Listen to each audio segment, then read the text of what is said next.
Good morning, St. Louis. I'm Nolan Woodford with your KBC TV Morning Sports Report. The Major League Baseball playoffs will get underway this afternoon, but the field of 8 was just finalized last night. The Chicago White Sox and Minnesota Twins were forced into a one-game playoff last night to settle their tie atop the American League Central Division. Game number 163 resting on the shoulders of Twins rookie Nick Blackburn and White Sox second-year man John Danks, each pitching in the biggest game of their brief careers, and they certainly showed they were up to the challenge.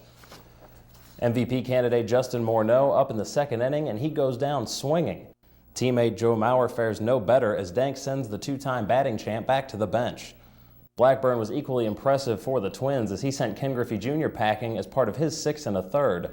The first real scoring chance for either side came in the 5th. Michael Kadire standing at third with 1 out when Brendan Harris pops it up to Griffey in shallow center, and the kids still got it. Kadire gunned down at the plate, and the game remains scoreless. On to the 7th inning when Sox DH Jim Thome crushes a no-doubter deep into the Chicago night, 461 feet to straightaway center, and the White Sox get on the board. That would be all they needed as Bobby Jenks came on looking for his 30th save of the season.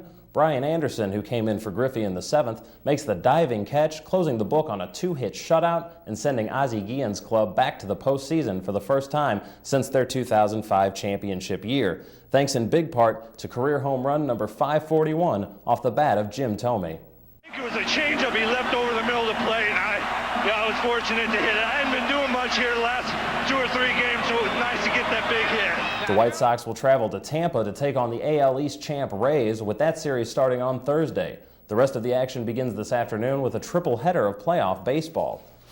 Former Rams head coach Scott Linehan is going to have some company in the NFL's unemployment line. Some 24 hours after Linehan's dismissal, Oakland Raiders owner Al Davis ended weeks of speculation by firing head coach Lane Kiffin via phone call Tuesday morning.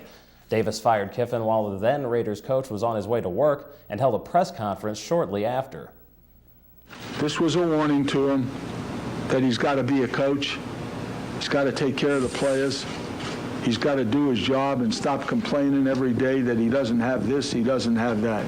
Someone, somewhere, gave him the idea that he could get out of his job and still get paid. And that's what he was doing. Kiffin was quick to defend himself upon speaking with ESPN's Trey Wingo shortly after the Davis press conference. It was just real painful and real hard to watch. And, but he said what he said and he did what he did. And it was something I wasn't proud to be associated with. And, I was kind of embarrassed for him, to be honest with you. Former offensive line coach Tom Cable will take over in the interim, his first head coaching gig since spending 4 seasons from 2000 to 2003 with the University of Idaho Vandals. Cable will have a bye week to work with before his first game at his new job, just like Rams' new interim head coach Jim Haslett. Haslett has already begun making his presence known by naming Mark Bulger as the starting quarterback for the remainder of the 2008 season. Bulger was benched last week in favor of veteran backup Trent Green in the Rams' 31-14 loss to the Buffalo Bills. Bulger will have one less target to throw to as tight end Randy McMichael is out for perhaps the remainder of the season with a broken tibia suffered in Sunday's game.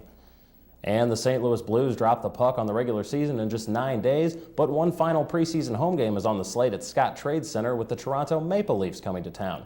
The Leafs beat the Blues in a shootout on Monday in Toronto. Defenseman Jeff Wojtko will be scratched and miss next week's season opener after suffering a cracked bone in his right foot in Friday's 9-4 win over the Atlanta Thrashers. The puck drops downtown tonight at 7:30 p.m. We will have the latest on the Rams and Blues, as well as the highlights from the first day of baseball's postseason tonight at 5, 6, and 10. So keep it locked here to KBC TV. I'm Nolan Woodford, KBC TV Sports.